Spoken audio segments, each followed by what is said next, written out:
Hi everyone, welcome to Over La Luna. My name is Lauren and today I'll be giving you 10 tips and tricks for being an Airbnb host.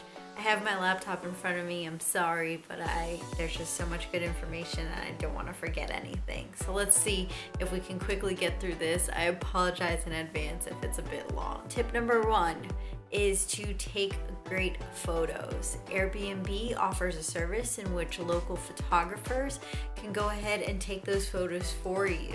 Now, in the case that those photos are not, you can't do those photos because it's not available in your area, you got to take them on your own and practice basic photography tips such as lighting practices and other things like that, so that way you can ensure the best quality photos. These are the first things users see, and Airbnb is has such a great user interface, so you want to make your listing correspond with everything else that's going on their website.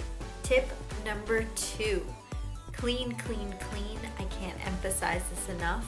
I'm not saying that it has to be absolutely perfect, but the space that the guest stays in, you want to ensure that it's clean. Likewise, shared spaces, you also want to ensure that those spaces are clean. What I found helps is if you maintain your routine of cleaning at a few times a week.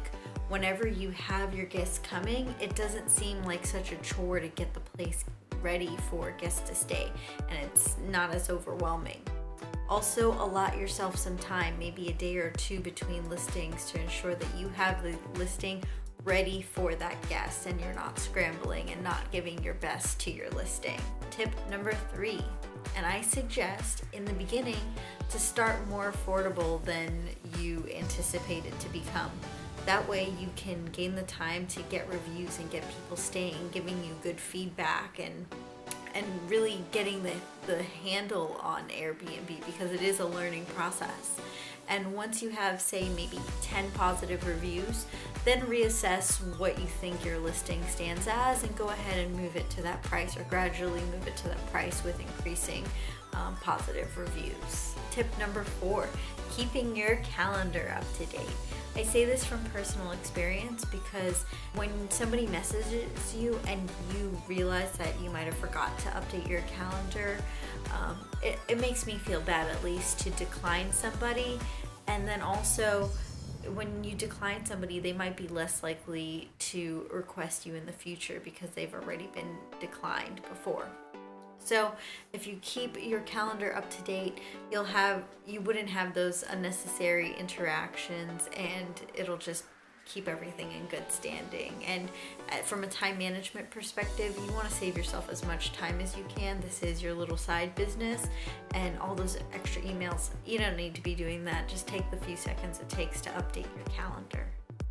Tip number 5, respond quickly, but don't hesitate to ask for information.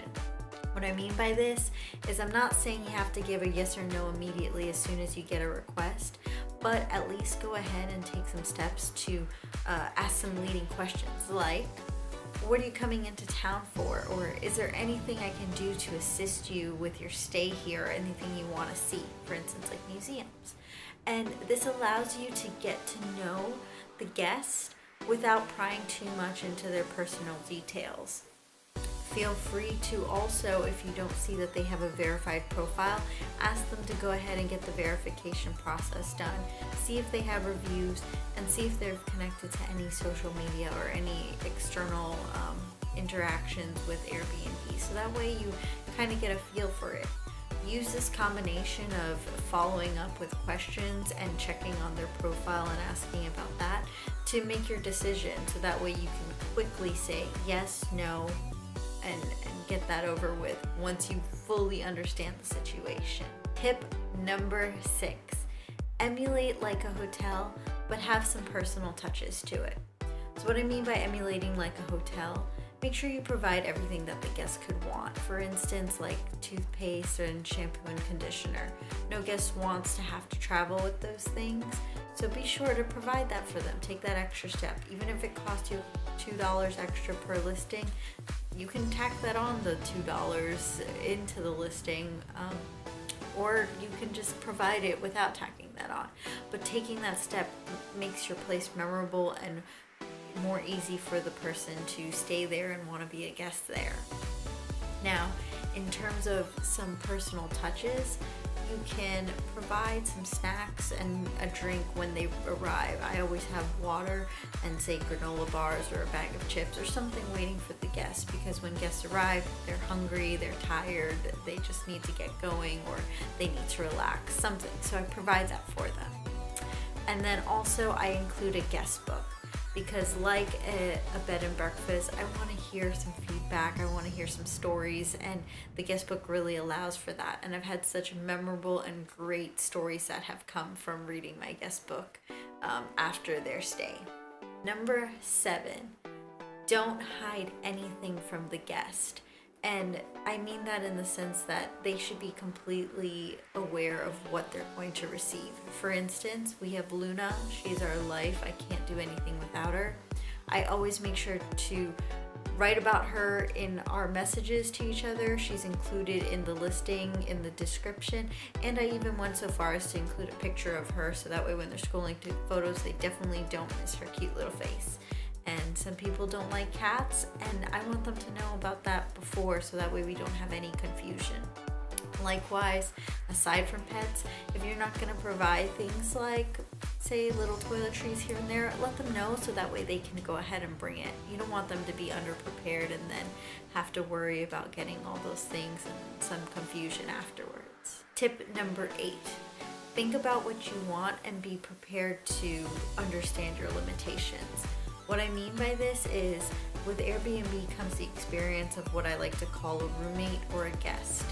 And Nick and I have learned that we don't necessarily want a roommate. We want a guest, something very short term. From our experiences, we have come to understand that for us, anything beyond a week feels like a roommate. Anything less than a week feels like a guest. And so I've structured my Airbnb profile so that way I don't accept any requests that extend beyond a week. And it works for us. So find out what works for you. And this might take a few reservations for you before you even find out what works for you. Tip number 9, talking to an accountant. I recommend this because every city and state has different laws. You might need to know how much taxes you have to take out, and also if you incur a hotel tax. We're lucky that in our city we don't have one, but in other cities this does apply, and you might have to take it out of whatever you're charging, or you might have to charge it beforehand. So figure that out.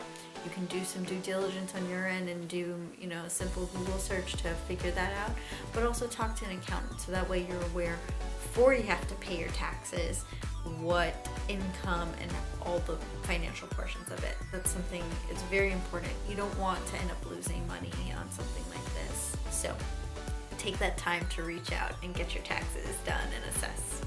Finally, tip number 10. Have fun and be safe. I can't emphasize the having fun enough though. If you like to interact with people, Airbnb is a great experience and something that is unlike anything else. And there's nothing I've enjoyed more than having a glass of wine with my first guest on the balcony, or another guest. We went out for Mexican and margaritas and it was a great time. So take the time to have those connections and make friends in the experience. We've met people of all ages from all over the globe, and all walks of life, and that's something that is truly unique to Airbnb, I think. So have fun. I would like to summarize, we've covered so much in such a short period of time, and so I think the main points are to advertise your space as best as you can, so that way it's the first thing they see and it's the thing that grabs them in. And then after you advertise that space, be transparent with them so that way they know what their expectations are, and you're going to meet those expectations, and there's no wiggle room in between, so they get exactly what they want and you get exactly what you want. Also, understand the financial aspect. So after all that stuff is done, you still need to worry about what you're doing with the taxes or what laws you have to abide by. So be very clear on that and enjoy this unique experience. So, if you have any questions, comments, or concerns, please let me know. I'd be happy to discuss this with you further, and I would love to hear some feedback of your experiences. So comment below and we'll definitely take a look at it.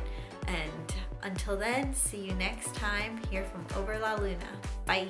And continually monitor what people are listing their space as, because it does change. It gets cheaper in seasons, it gets more expensive in other times of year. Be conscious of that and match your competition, so that way you provide a fair to you and to your guest price. AirBNB also has a really great calendar that lets you get a price average of